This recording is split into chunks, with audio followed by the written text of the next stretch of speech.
आज बनवूया एकदम flavourful restaurant style Chinese fried rice. पावसाळ्यात गरमागरम मंचुरियन ग्रेव्ही सोबत किंवा शेजवान सॉस सोबत हा फ्राईड राईस खाल्ला की वेगळीच मजा येते. प्रत्येक तांदूळ मोकळा, स्मोकी फ्लेवर आणि अगदी बाहेर हॉटेलमध्ये मिळतो तसाच हा राईस बनतो. चला तर मग सुरुवात करूया. सगळ्यात आधी मी इथे 2 कप जुना बासमती तांदूळ घेतला आहे. तांदूळ 2-3 वेळा स्वच्छ धुवून पाणी निथळून घेतला. फ्राईड राईससाठी तांदूळ जास्त वेळ भिजवायची गरज नाही. जर तुमच्याकडे सेला बासमती राईस असेल तर तो तुम्ही वापरू शकता. रेस्टॉरंट आणि गाडीवर बहुतेक वेळा तोच वापरतात, कारण तो लवकर तुटत नाही आणि प्रत्येक दाणा मोकळा राहतो. माझ्याकडे रेग्युलर जुना बासमती राईस होता, तोच मी इथे वापरला आहे. एका मोठ्या भांड्यात भरपूर पाणी उकळायला ठेवा. पाणी छान उकळलं की त्यामध्ये तांदूळ घालून शिजवा. इथे लक्षात घ्या, मीठ टाकलेलं नाहीये मी. आणि फ्राईड राईससाठी भात फक्त 70 ते 80% शिजवायचा.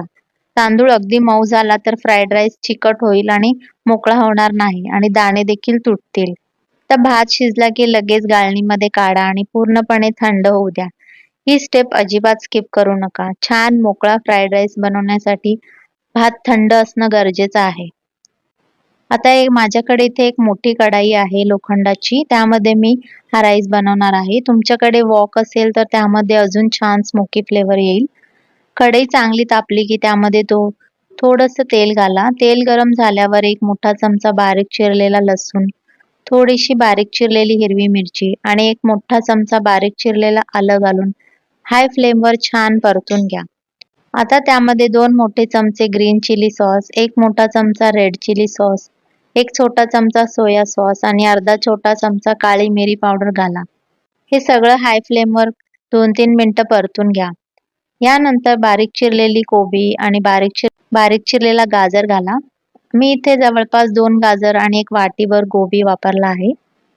तुम्हाला आवडत असेल तर यामध्ये बीन्स, बेबी कॉर्न, हिरवी, लाल, पिवळी शिमला मिरची देखील घालू शकता. जितक्या रंगबिरंगी भाज्या वापराल तितका फ्राईड राईस दिसायलाही सुंदर दिसतो आणि खायलाही चविष्ट लागतो. आता 1 चमचा व्हिनेगर घालून भाज्या फक्त 1-2 मिनिटं हाय फ्लेमवर परतून घ्या.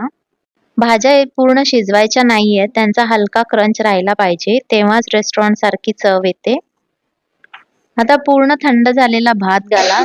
सोबत बारीक चिरलेली कांद्याची पात घाला आणि हळूवार हाताने टॉस करत सगळं मिक्स करा. फ्राईड राईस नेहमी हाय फ्लेमवर बनवा. हाय फ्लेममुळे त्याला तो खास स्मोकी फ्लेवर मिळतो. साधारण 7 ते 8 मिनिटं सतत टॉस करत राईस परतत राहा. जितका चांगला टॉस कराल तितका प्रत्येक तांदूळ सॉस आणि फ्लेवरने कोट होईल आणि मोकळा छान असा आपला भात बनून रेडी होईल. शेवटी चवीनुसार थोडं मीठ घाला. भात शिजताना मी मीठ घातलं नाही, कारण सॉसमध्ये आधीच मीठ असतं. त्यामुळे आधी कमी मीठ घाला. चव बघा आणि गरज वाटली तर नंतर वाढवा. शेवटी थोडी अजून कांद्याची पात घालून हलकंसं मिक्स करा. बघा, एकदम मोकळा, स्मोकी, फ्लेवरफुल आणि restaurant style Chinese fried rice तयार आहे. हा गरमागरम मंचुरियन ग्रेव्ही सोबत सर्व करा किंवा शेजवान सॉस सोबतही अप्रतिम लागतो. पावसाळ्यात तर हा कॉम्बिनेशन अगदी परफेक्ट आहे. जर ही रेसिपी तुम्हाला आवडली असेल तर व्हिडिओला लाईक करा. तुमच्या मित्रमैत्रिणी, कुटुंबियांना शेअर करा आणि सुनूच्या किचनला नक्की सबस्क्राईब करा. अशाच सोप्या, चविष्ट आणि रेस्टॉरंट स्टाईल रेसिपीसाठी पुन्हा भेटूया. तोपर्यंत स्वस्त खा, मस्त राहा आणि स्वतःची काळजी घ्या. बाय.